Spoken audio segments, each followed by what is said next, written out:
All right, good morning. Policy making. So the large areas of policy making that we're going to look at is pertaining to foreign policy and fiscal policy. Now, foreign policy, is probably the greater importance because it has a larger overarching sphere. In other words, foreign policy has to do not only with environmental issues and security issues, but to an extent, even making the world a better place. Foreign policy was an issue early on, particularly with George Washington, our founding fathers, and most of the policies at that time were isolationist in nature. George Washington warned our nation to not get involved in matters of other countries. And that would be typically a policy for roughly 100 years or so. After the Civil War, you have a bracket of Republican leaders who actually would like to see the expansion of American territories. Teddy Roosevelt was one of those big advocates, and he pushed for war with Spain, essentially to expand and gain control of Cuba. And later on, after winning the Spanish-American War, we did gain control of Cuba, Puerto Rico, Guam, and we were able to purchase the Philippines. Foreign policy expanded greatly in the two world wars. In the late 19th and early 20th century, Europe was a very volatile area. A lot going on. Even though the war would likely have never spilled over to the United States got involved in World War I and World War II, and particularly after World War II, greater concerns came about into the period we refer to as the Cold War, nuclear age.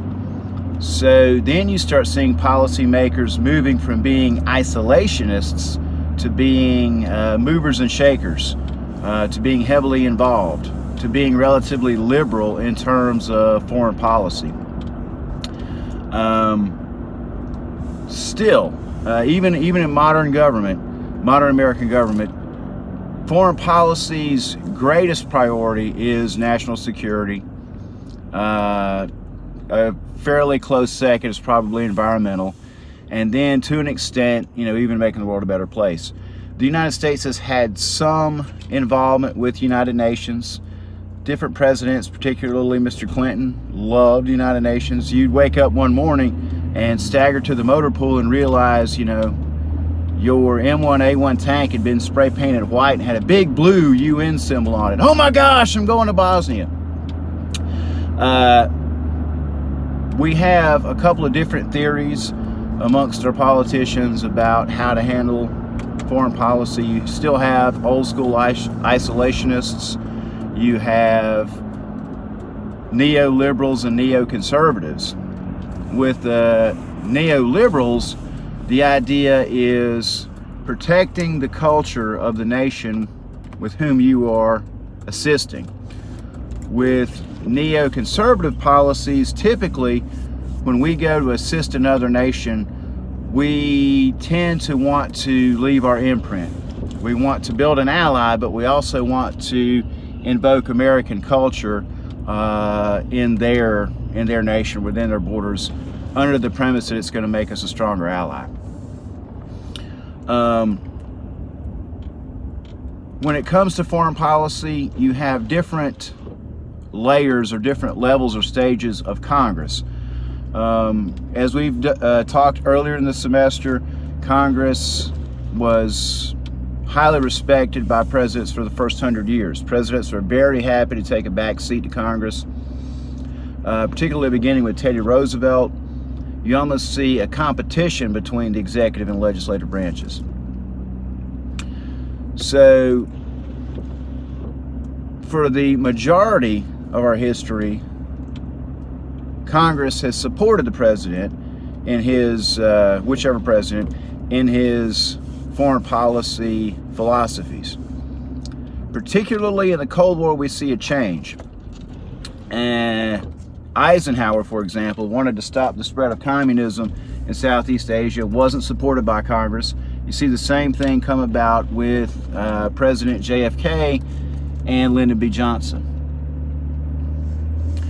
What happens when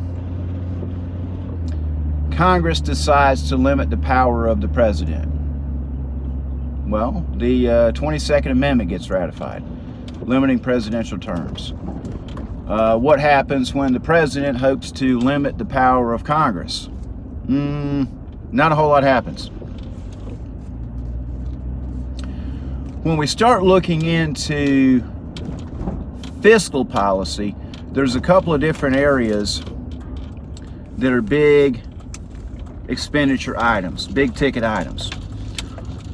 The largest portion of the federal budget goes to entitlements, and by entitlements I'm talking about Social Security, Medicare, Medicaid. Those are the biggest expenditures. Probably not terribly far behind would be the military, and then there are a certain number of discretionary expenditures that the executive and legislative branches work into a budget. It's important to understand that the president every year is responsible for getting the national budget into the hands of Congress by February the 1st. Now, the ultimate power of the national budget lies in the hands of Congress. So if they do not like the president's national budget, they can amend it. It's important to understand that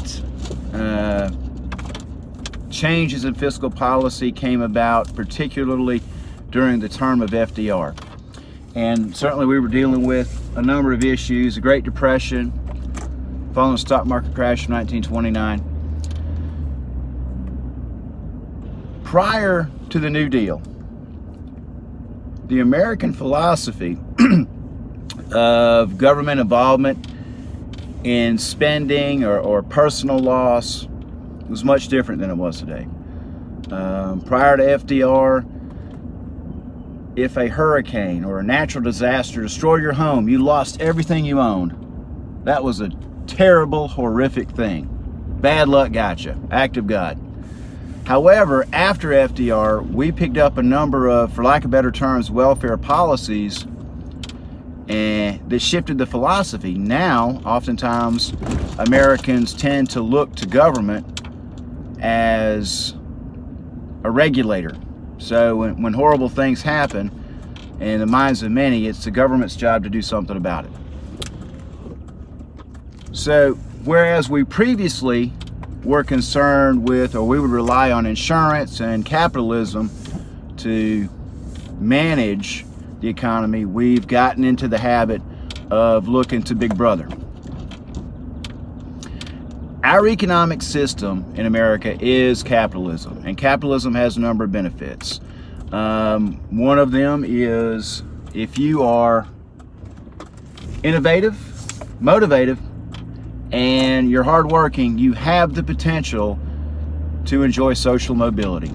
You can, through hard work and ingenuity, gain a certain degree of wealth. Our government, to an extent then, if you remember Congress, one of their duties is to regulate commerce, pass laws that benefit our monetary value,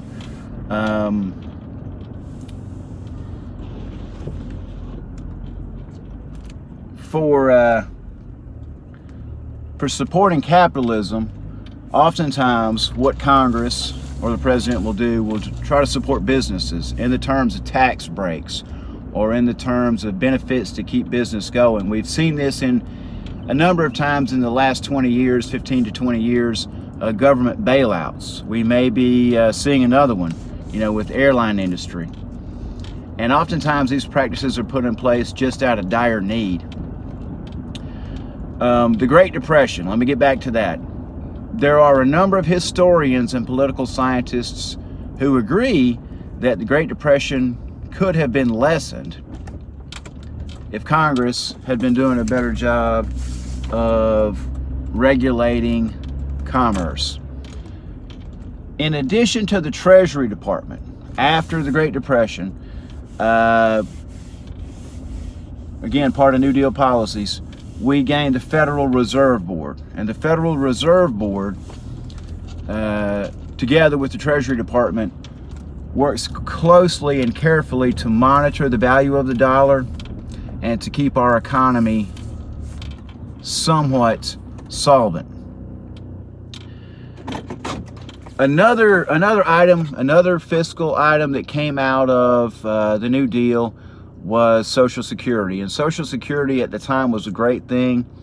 It was intended to be a system to reward and protect those who had lived to an old age, a ripe old age. It was never actually intended to be a retirement system. At the time that the Social Security was put in place, the average age for an American life expectancy was 58. So you had to be past dead to actually get Social Security. And in those days, you had roughly a 17-to-1 or an 18-to-1 ratio of those paying in versus those taking out. Nowadays, that number is getting dangerously close, like 3-to-1.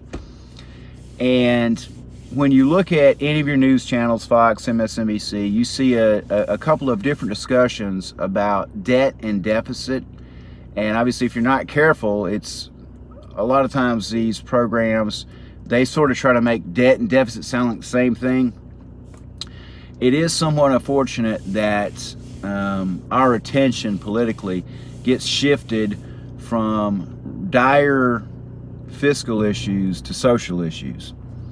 And social issues, you know, that's pretty broad, but, you know, marriage, civil rights, all sorts of issues that would fall under that umbrella.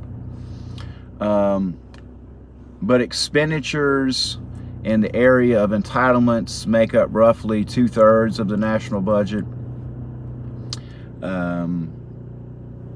And there have been a number of policies in recent years to modify that. So a number of the, like, again, for lack of better terms, welfare policies that came out of the New Deal have been modified, and there's a great effort to try to get less and less people out of that system and to become more self-sufficient.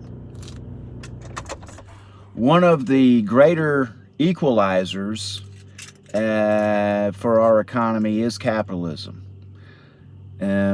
If you look at the P's and Q's and all of the players involved, you can certainly see where our American national government probably falls a little short in fiscal policy.